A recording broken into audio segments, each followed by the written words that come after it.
Ranel, je suis Réjeanne. Alors Ranel, je t'appelle parce que j'ai un souci pour ma fille, à vrai dire. D'accord.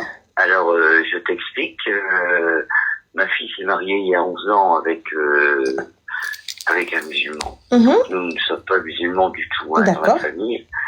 Et bon, alors au moment du mariage, elle lui a demandé quand même si il était pour la polygamie, tout ça. Il a dit que non. Et il a dit que il est guinéen, lui. Hein. D'accord. Je précise, excuse-moi. Donc, il a dit que non, qu'on lui avait demandé dans sa jeunesse qu'il avait choisi d'avoir une seule femme. Et aujourd'hui, 11 ans après, et ben finalement, effectivement, il avait été promis à une autre femme au bled. D'accord. Donc il nous annonce ça et il dit que ça va être difficile de revenir en arrière. D'accord. Elle s'est mariée au pays avec lui ou pas du tout? Non, elle s'est mariée ici en France, mariage traditionnel à l'année. D'accord. Est-ce qu'elle a fait reconnaître son mariage au pays?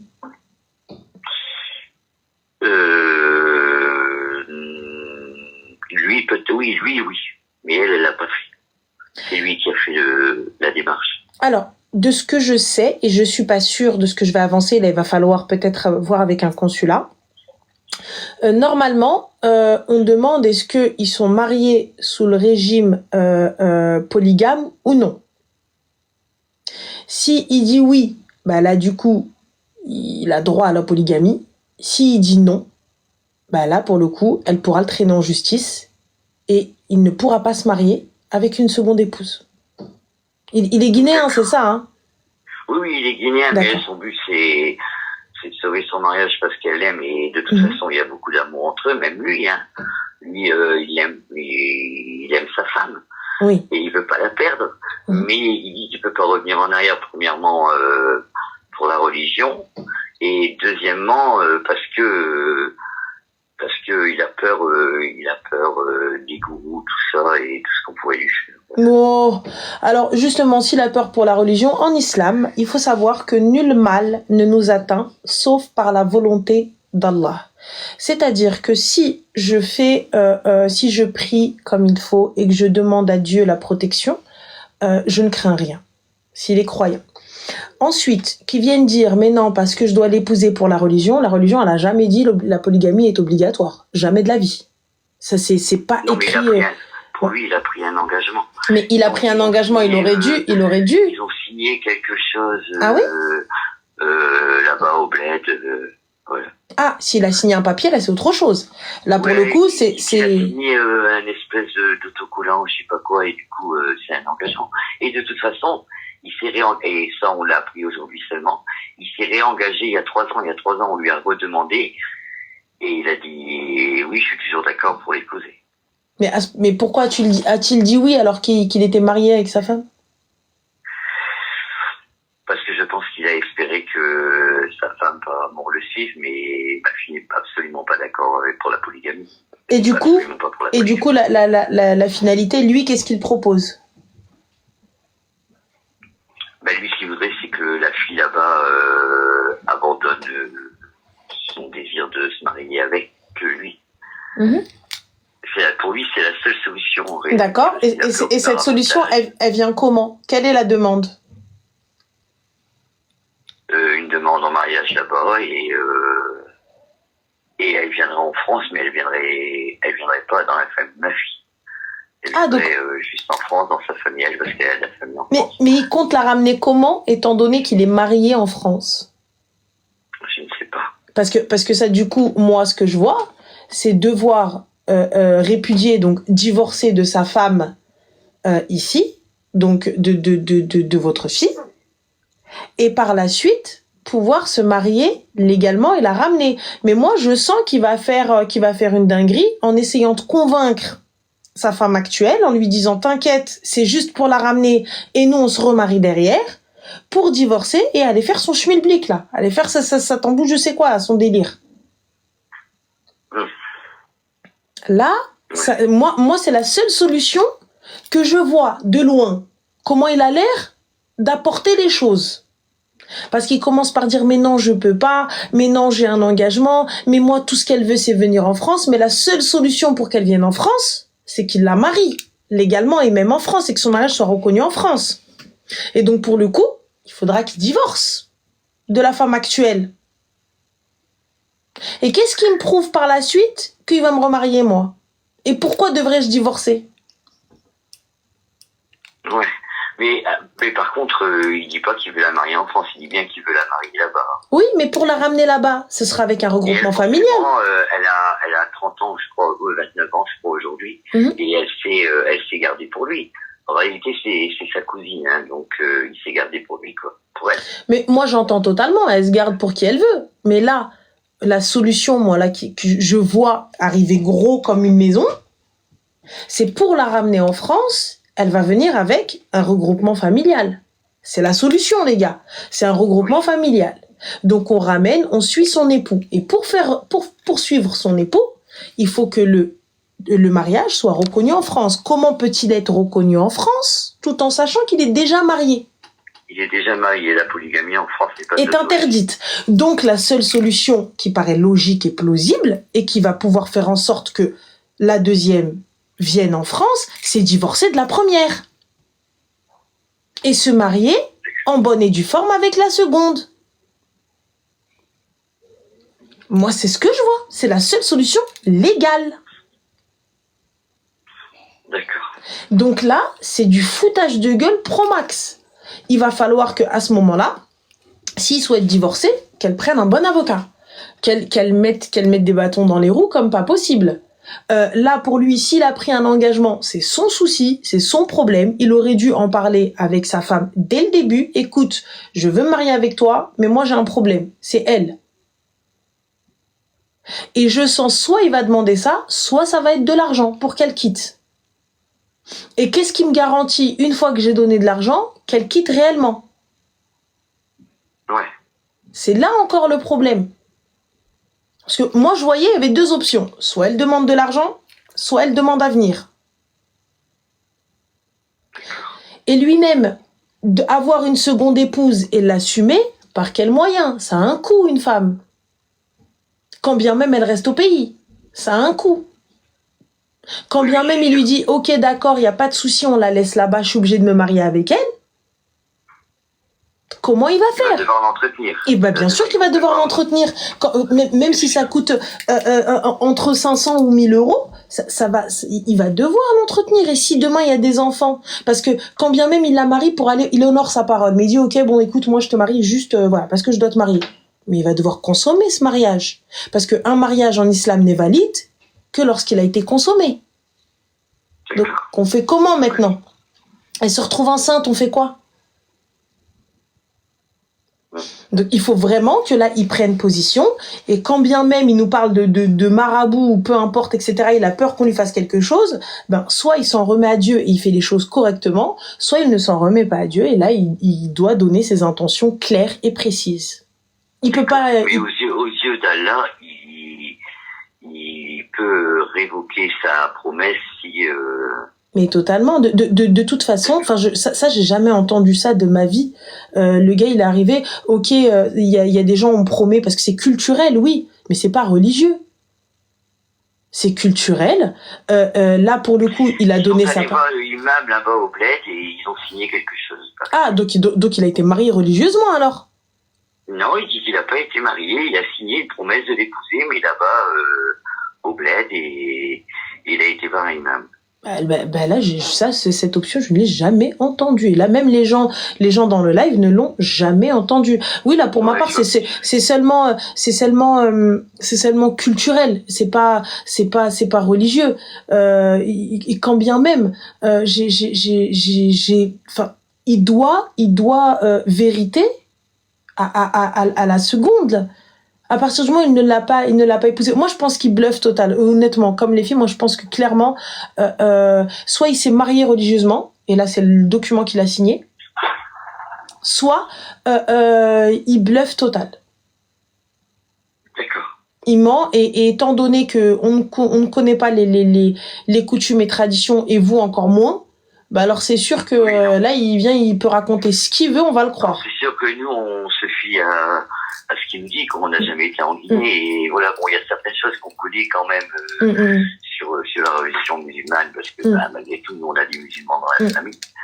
Mais là, ce qu'il a sorti... les Guinéens, on se dit, c'est peut-être un peu spécifique. Et puis, pas du tout. Comme j'ai déjà traîné un peu sur Tunnel, bon, allez, je vais téléphoner. Là, pour moi, c'est du mensonge pur. En fait, il est en train de prêcher le faux pour avoir le vrai. Et là, il y a deux options. Soit ça va être donner de l'argent à la fille, mais je n'ai aucune garantie qu'elle quitte et que demain, il ne me demande pas de l'argent encore. Et la deuxième option, ça va être le divorce pour pouvoir la ramener.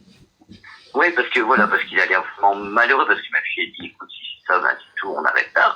Bon, ils ont eu 2 enfants ensemble, mais il est vraiment malheureux. Il est vraiment malheureux de perdre sa femme et vraiment très, très, je veux dire, de la manière dont je le vois, c'est vraiment pas, j'ai pas l'impression que ce soit du cinéma, quoi.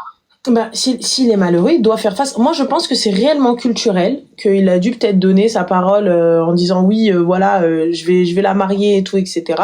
Mais là, c'est à lui de faire les choses. Il peut être malheureux comme il veut, mais à un moment donné, il va falloir prendre jouer son rôle d'homme et prendre des décisions. Et c'est non. Si je n'ai pas envie de la prendre en seconde épouse, je suis désolée, je te souhaite le meilleur. S'il faut je sais pas, moi, je financerai ton mariage si nécessaire, mais ce sera sans moi.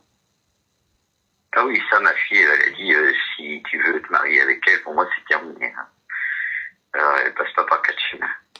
Voilà, ça, je veux bien la croire, là, pour le coup. Je veux bien la croire, la pauvre. Hein. Mais qu'elle se renseigne auprès de l'ambassade ou du consulat de Guinée, ne serait-ce que pour avoir quelques informations. Savoir si leur mariage en France est reconnu là-bas et qu'est-ce qui ferait que si les enfants aussi sont reconnus et quel droit a-t-elle en cas de remariage ou autre. D'accord.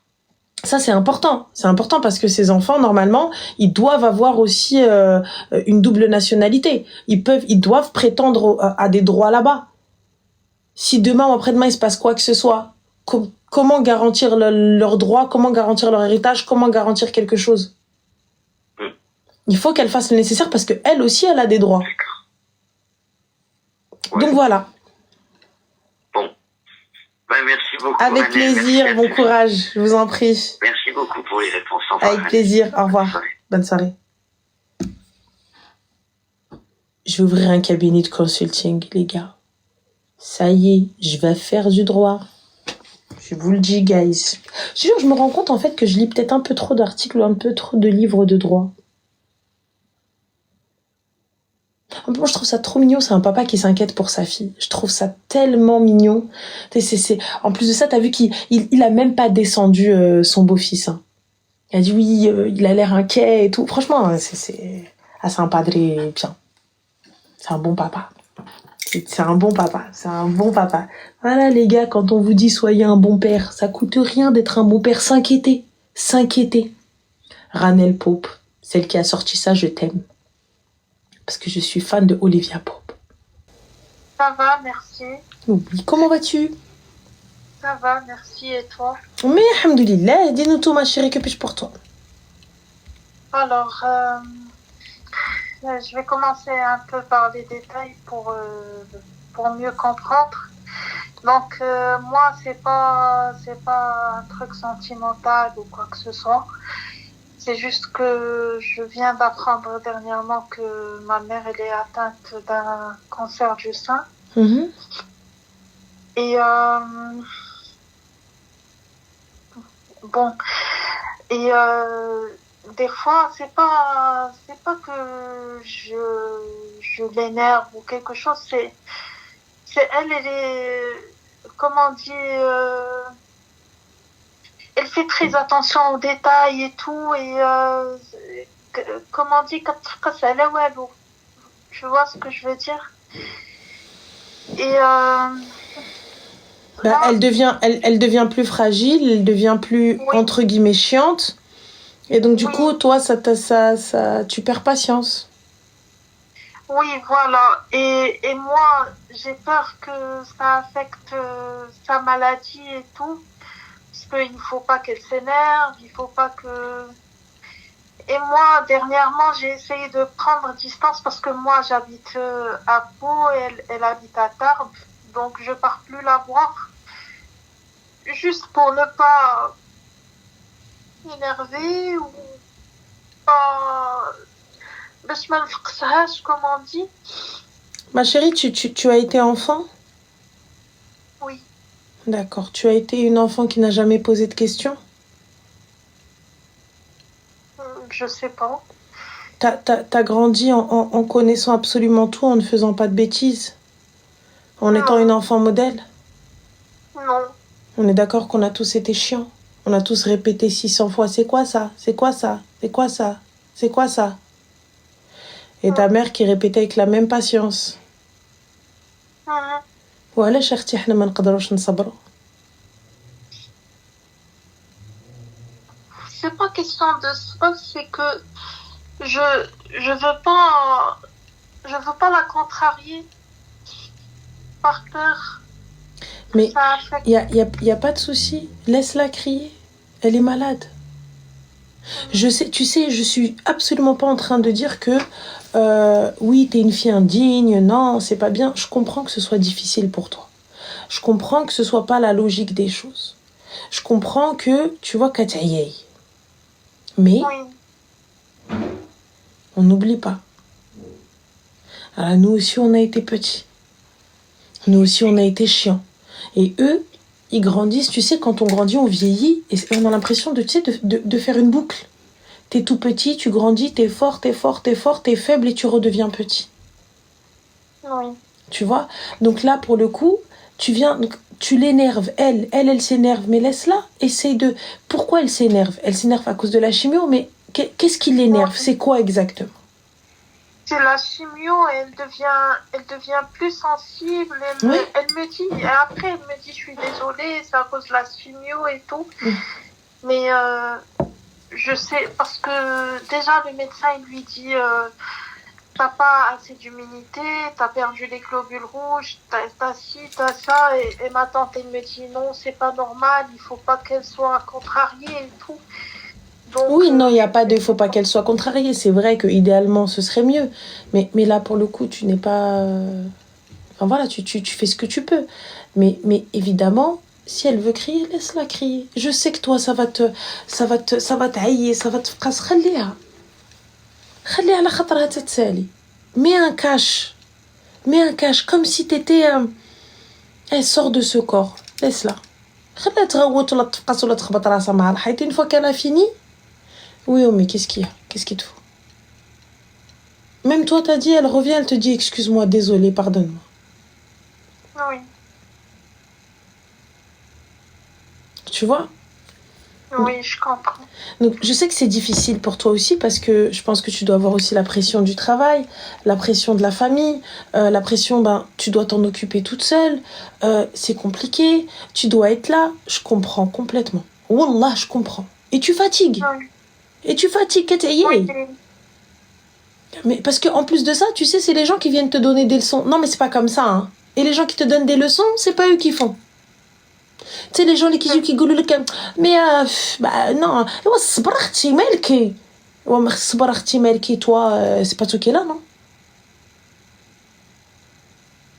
Mais pose ça de côté, laisse ceux qui veulent parler, parlent.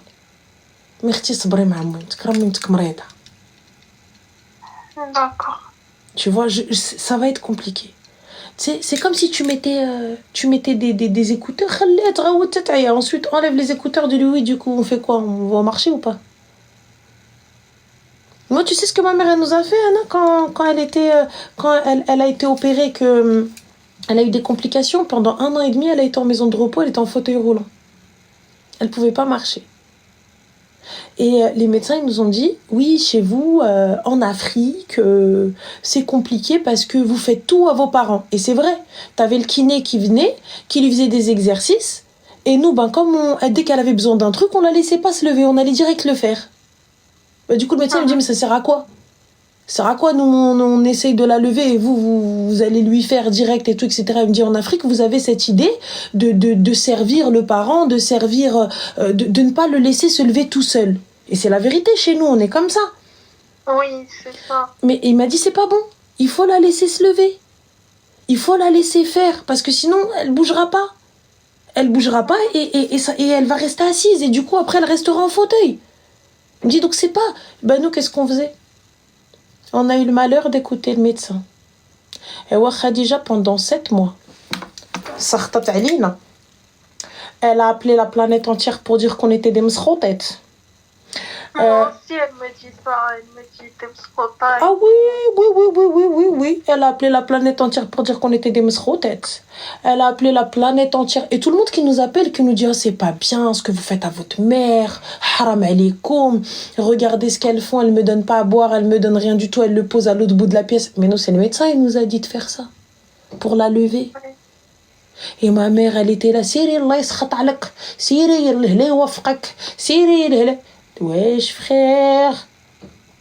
Ah, France et pitié. Eva, ma mère, elle m'a maudit. On dirait que c'est ma mère. Ah oui, non, t'inquiète pas, ma chérie. Wallah, on est tous passés par là. Tu sais, elle est arrivée. Normal. À un moment donné, le médecin, il a dit qu'il fallait qu'elle sorte. Elle ne sortait plus. Il fallait qu'elle sorte. Bah, qu'est-ce que j'ai fait? Quand il manquait du pain, eh ben, on n'allait plus le chercher. On faisait pas le pain à la maison. Et on n'allait pas lui acheter du pain. À un moment donné, elle a dit allez acheter le pain. Tu vois? Et puis là, pour le coup, je lui ai dit non, j'y vais pas. Elle arrivait, elle m'a dit ah, t'y vas pas. Et ben, elle a les insultes. Elle a insulté tout mon arbre généalogique. Ça veut dire les arrière-grands-parents et ceux qui sont enterrés à côté de mes arrière-grands-parents, ils ont été insultés. C'est sûr. Ça, c'est officiel. Tu vois, tu vois, donc celle-ci, ça c'était sa phrase normale de base, tu vois, voilà, ça c'était officiel. Ensuite, elle mettait sa djellaba en pilou-pilou, elle prenait son déambulateur, donc du coup, on sortait avec elle, elle criait dans la rue. Celle qui sort, vas-y, va expliquer aux voisins, tous les gens là qui sont en train de regarder pourquoi, et nous on sortait. On sortait avec elle parce qu'on pouvait pas la laisser toute seule. Elle tombe dans la rue où il se passe une dinguerie. Moi, je lui dis, maman, même si on met 1 heure pour aller chercher le pain, on va mettre 1 heure. Mais tu vas sortir. Tu vas sortir, c'est falik. Aujourd'hui, wallah, elle arrivait, elle te dit, wallah, qu'Allah me pardonne. Elle vient, elle nous dit, pardonnez-moi. Wallah, ma mère, elle nous demande pardon. Ma mère, elle nous demande pardon parce qu'elle dit, en fait, si vous aviez pas fait ça, jamais je me serais levée, jamais je marcherais. Là, Inch'Allah, elle va guérir ta mère. Tu vois? Elle va guérir, ça va aller. Mais, khayr, Inch'Allah. Mais là, il faut du sabr. Wallah, c'est dur parce que, wallah, on est passé par là. Je dormais pas. J'étais là, on changeait les draps, on faisait les pansements, on s'occupait de tout. En fait, t'as une pression, t'es fatigué. En plus de la pression de ta propre vie, t'as la pression de ta mère. Et t'as la pression de la famille autour qui viennent, qui trouvent tous les petits trucs à redire. Ah mais ça c'est pas bien, hein. Moi franchement c'est pas comme ça qu'on fait, hein. Mais c'est pas comme ça qu'on fait, ferme-la et fais-le. Oui. Tu vois? Donc Arti, fais comme tu peux. Et surtout, essaie de prends sur toi. Parce que dis-toi que là, si elle crie et tout, etc., c'est pas de son fait, elle est malade. Elle est malade, t'es sa seule... T'es son échappatoire. C'est comme ça qu'elle peut tailler de la frustration des féas. Moi, ma mère, elle était hara, tu sais, elle nous faisait recommencer le salon parce qu'on l'avait pas commencé par la droite. Qu'on commence par la droite ou la gauche, les coussins, c'est la même chose. Ben Ammi, ils sont posés dans le même sens. Elle l'a, b'day min hadchi. Yallah. Et recommence. Et elle te fait enlever la main et tu recommences. Parce que t'as pas fait comme elle a dit. Yallah. Et si tu fais pas comme elle a dit, tu vas en entendre parler pendant toute la semaine. Donc, Arti, c'est pas grave. Je préfère, Arti, on va refaire. D'accord? Autant de fois que nécessaire. Et fous-moi la paix, Arti. Ça y est. Ah, moi, j'arrivais à un moment donné, wallah, je m'asseyais comme ça et j'attendais. J'attendais qu'elle finisse. Wallah. Elle prenait le téléphone devant moi. Elle appelle le bled en larmes en disant qu'on lui fait la hagra. Alors là, elle m'a scotché. Et ma tante qui m'appelle. Yallah s'khat alaykoum. Yaka bint al-Rifi al-qatal. Yaka bint al-Rifi, touma, vous êtes en train de vous voulez tuer ma sœur. Yaka touma bghaytou tqatlouni yakhtayi, bghaytou tqatlouni yakhtayi. Même moi, elle me dit ça, ma tante. Ah, mais t'inquiète pas, moi, ma tante, elle me l'a dit. Et ma tante, elle arrive, comme ça, normal, elle est en train de se rouler par terre. Wallah. Eh, maman Sadia, elle nous a fait une dinguerie. Ouais, tu te dis, Arti, rentre là, qu'est-ce que t'arrives, frère? Qu'est-ce que tu racontes? Qu'est-ce que tu racontes? Elle est des dingueries. Et les gens qui appellent. Ma mère, elle aussi, elle faisait des groupes WhatsApp. On était le sujet favori pendant 1 an. Ouais. Jusqu'à ce qu'elle s'est levée, marcher. Après, alhamdoulilah, ça allait mieux. Alhamdoulilah. Ça va aller, ça va aller. شوفي الله يشفي لك وينتك. لا غير الصبر. والله غير الصبر. Là, tu vas encore en baver un petit peu, wallah. Tu vas encore en baver, mais il y a rien de mieux que Rda, wallah. Tu sais, peu importe, peu importe, peu importe ce qui va t'arriver, Arda Toumouimtek a توقف معك. Et peu importe l'issue, les gens ils se rappelleront que tu as été là pour Mouimtek. Ouais. Tu vois, et ils t'appelleront même plus par ton prénom, ils t'appelleront le Mardiya. Nous, ma chérie, wallah, ils nous appellent plus par notre prénom. Hein. Tu dis, بنات خديجة مرضية بجوج. C'est tout. Donc, wallah, tu verras. Et wallah, رضات الوالدين, c'est توقف معك. Peu importe ce qui se passe, tu peux être dans une galère monstre, noire. Écoute, تخرجي منها. اللي مرضي مع والديه laisse. Wallah, رضات مامتك أمك ثم أمك, faut de la patience. Et je te mens pas, c'est dur. Wallah, moi je rentrais et j'étais en larmes, j'étais de fatigue parce que j'étais fatiguée, j'en pouvais plus en fait, j'avais hâte que ça s'arrête. J'étais fatiguée. Ensuite tu dis j'étais fatiguée parce que ça, tu t'occupes d'elle depuis 3 mois et elle s'est occupée de toi toute sa vie, elle était pas fatiguée. Oui. Donc là tu te dis vas-y khair, c'est pas grave, c'est mon destin. C'est mon destin. C'est vrai. Et c'est tout, et ça avance. Et tu verras, ça va aller. Là, c'est normal. C'est normal, il connaît que je suis à ça. Mais les tu lui dis normal. Tu dis, ah, vas-y, écris toujours. Moi, à un moment donné, je lui dis, Khadija, là, ça va pas le faire. Hein. Ma mère, elle me dit, Khadija, n'a pas de mouk. Je dis, bah, je sais pas, tu t'appelles comment? Tu t'appelles Khadija, non? Bah alors. Je lui dis, bébé Ali, il a fait quoi? Il a débêché un mouton pour Khadija ou pas? Elle vient, elle me dit oui. Je dis, bah alors, tu t'appelles comment? Tu sais, elle en a beaucoup. Normal. Maintenant, ça y est, Khadija, c'est ma BFF. C'est vrai. Mais oui, tu verras. Ça va aller, Khti. Ça va aller. Merci beaucoup. Je t'en prie, Habiba, je t'en prie. Bon courage à toi. Merci. Slama. Bonne soirée.